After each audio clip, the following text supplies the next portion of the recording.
السلام علیکم ورحمۃ اللہ وبرکاتہ۔ بسم اللہ الرحمن الرحیم، الحمد للہ رب العالمین، والصلاة والسلام علی خاتم الانبیاء والمرسلین وعلی آلہ وصحبہ اجمعین، اما بعد۔ یہاں پر ایک صاحب کا سوال ہے کہ میں بہت الجھن کا شکار ہوں، جب سے میں نے مختلف سلفی علماء کو سنا ہے اور ان میں کوئی سعودی سلفی کہلاتا ہے تو کوئی جہادی سلفی، کچھ کو جدت پسند کہا جاتا ہے تو کچھ کو مرجی سلفی، اور اس طرح کے کئی الگ الگ علماء ہیں جو خود کو سلفی کہتے ہیں۔ محسوس یہ ہوتا ہے کہ گو ان سب کا بنیادی کوئی اختلاف نہیں، لیکن بہت سے فتاویٰ میں ان کی رائے ایک نہیں۔ وضاحت فرمائیں کہ ان میں سے ہم کس کو صحیح سمجھیں؟ کیا ان سب کی رائے آج کل کے سعودی حکومت، سعودی علماء، اسامہ بن لادن، سید قطب، ایمان، کفر اور جہاد کے بارے میں ایک ہے؟ اور کیا یاسر قاضی، توفیق چودھری، انور اولاقی، علی تمیمی، عبید جیبری، ربی مدخلی، بلال فلپس، ابو اسامہ قوسی، صہیب حسن، ابو زبیر، یاسر بور، جواس، جمال باریوسو، ولید باسو، یونس، سلمان عہدہ اور اسلامی فورم والے سب ایک ہیں یا الگ الگ نقطۂ نظر رکھنے والے سلفی ہیں؟ تفصیلی اور مدلل جواب سے رہنمائی کریں، جزاکم اللہ۔ دیکھیے، یہاں پر جو آپ کا سوال ہے، اس کے لیے ضروری یہ ہے کہ سلفیت ہے کیا چیز پہلے یہ پہچانیں۔ اور یہ جو آپ نے لکھا ہے کہ سلفی جو ہے سعودی سلفی اور جہادی سلفی اور جدت پسند سلفی، یہ سب سلفی اپنے آپ کو نہیں کہتے، یہ سلفیوں کا دیا ہوا یا لیا ہوا لگایا ہوا ٹائٹل نہیں۔ یہ سلفیوں کے جو دشمن ہیں وہ اس طرح کے جو ہے القاب وعدہ جو ہے لگاتے ہیں اور سلفیوں کو بدنام کرنے کے۔ سلفیت ایک ہے، متعدد نہیں، یاد رکھیں۔ اللہ کی کتاب، اللہ کے رسول صلی اللہ علیہ وسلم کی سنت کی جو ہے عقیدے اور جو ہے عمل میں اس کو فالو کرنا ہے سلف کے صحابہ کے طریقے پر، یہ ہے سلفیت، اور اسی کی ہم دعوت دیتے ہیں اور اسی کو فالو کرنے والے سلفی کہلاتے ہیں۔ یہ واضح ہونا چاہیے۔ یہاں پر جو آپ نے ناموں کی فہرست گنائی ہے، یہ تو ہر طرح کے لوگوں کو آپ نے اس میں جمع کر دیا ہے۔ اس میں بہت سی شخصیات ہیں جو سلفی نہیں ہیں، اور واضح ہے ان کا سلفی نہ ہونا۔ سلفیت سے چڑھنے والے لوگ ہیں، لیکن ان کو بھی آپ نے سلفیت کی فہرست میں یہاں دیا۔ ایسا لگتا ہے کہ آپ جو ہے سب کو سنتے ہیں، اور خاص طور سے مناظراتی بیانات سنتے ہیں، جھگڑے والے پروگرام سنتے ہیں۔ ایسے پروگرام مت سنیے، مناظرے والے پروگرام نہ سنیے۔ وہ پروگرام سنیے جہاں کتاب و سنت کی اس مثبت انداز میں جو ہے دعوت دی جا رہی ہو اور بیان کیا جا رہا ہے۔ کتاب و سنت کو، عقیدہ اور عمل کو مثبت انداز میں، بجائے کہ کسی پر اتہام لگانے کے، کسی کے رد کرنے کے، مناظرہ کرنے کے، مناظراتی بیانات مت سنیے۔ مناظراتی بیانات سنیں گے تو اسی طرح فکر میں تشتت اور انتشار پیدا ہوگا، پھر کسی موقف پر جمع ہونا ممکن نہیں ہوگا، حیرانی اور پریشانی کا انسان شکار ہوگا۔ تو سلفیت نام ہے کتاب و سنت کی جو ہے صحابہ کے منہج پر پیروی کرنا، عقیدے میں، عمل میں، ہر میدان میں۔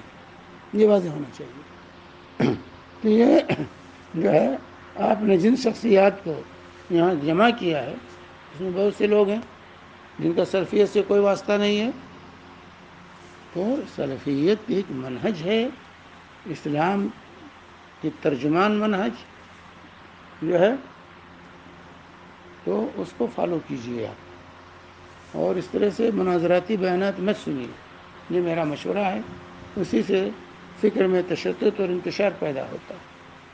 وہ اس کی رد کر رہا ہے، اس کی رد کر رہا ہے، اس کو غیر سلفی کہہ رہا، اس کو غیر سلفی کہہ رہا، اس طرح کے پروگرام مت سنیے آپ اللہ کی کتاب، اللہ کے نبی کی سنت کا مطالعہ کیجیے، اس کو پڑھیے، قرآن و حدیث کو پڑھیے، اور جن علماء پر اعتماد ہو، جو کتاب و سنت کے داعی ہیں، تقوی اور طہارت سے متصف ہیں، ان سے استفادہ کیجیے۔ آپ امام البانی کی کتابیں پڑھیے، امام ابن باز کی کتابیں پڑھیے، امام ابن عثیمین کی کتابیں پڑھیے، اور اگر ابن تیمیہ ابن قیم کو پڑھ سکتے ہیں تو ان کو پڑھنے کی کوشش کیجیے۔ ان لوگوں کی کتابیں پڑھیے، اس میں علم ملے گا، اتباع ملے گی، ان کے یہاں کوئی جھگڑا آپ کو نہیں ملے گا، ان کے یہاں کوئی جھگڑا نہیں ملے گا، رد و قدح جو ہے نہیں ملے گا۔ دیکھیے ہمارے دور کے 3 ائمہ ہیں، امام البانی، امام ابن باز، امام عثیمین، لیکن ان تینوں کے اندر کوئی اختلاف نہیں تھا، ایک دوسرے سے محبت تھی،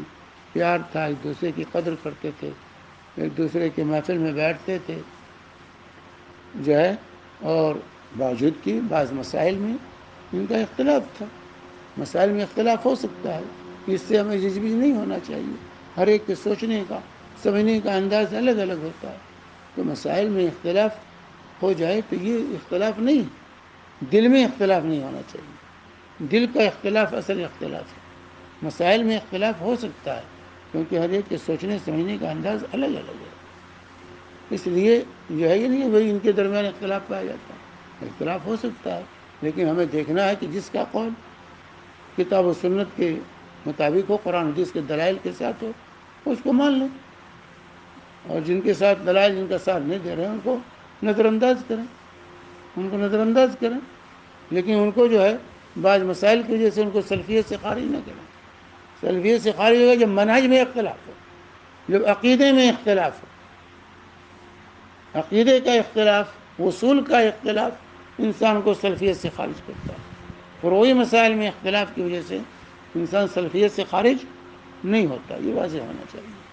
تو بہرحال اس سلسلے میں مجھے اندازہ اس سوال سے یہ ہوا کہ آپ سب کو سنتے ہیں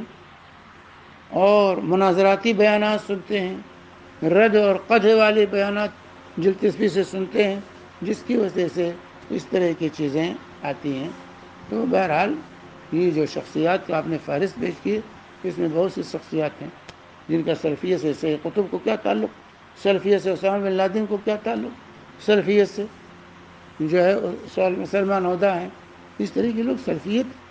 سے ان کا کوئی تعلق نہیں ہے، اور اسی طرح انور الاولاقی اور اس طرح کی چیزیں ہیں، بہت سے لوگ اس میں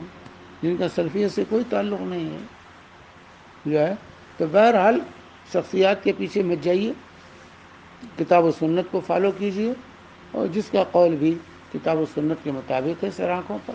اور جس کے اقوال قول و کتاب و سنت کے خلاف نظر آئیں اس کو نظر انداز کریں گے، چھوڑ دیں گے۔ اس کو ائمہ نے ائمہ اربعہ نے جو وصیت کی ہے، اذا صح الحدیث فهو مذہبی، صحیح حدیث آ جائے تو ہی میرا مذہب ہے، اترکوا قولی بقول رسول اللہ صلی اللہ علیہ وسلم، میری بات کو رسول پاک صلی اللہ علیہ وسلم کی بات کے مقابلے میں چھوڑ دیں، تو ہمیں چھوڑ دینا چاہیے، جھگڑے میں نہ پڑیے، جھگڑے میں پڑیں گے تو فکر میں انتشار پیدا ہوگا، پھر آپ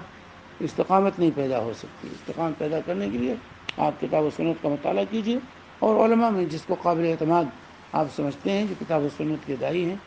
اور جو ہے جن کا منہج صحیح ہے، ان میں سے کسی کو سے استفادہ کرتے رہیے، استفادہ کرتے رہیے، اور جب سب کی سنیں گے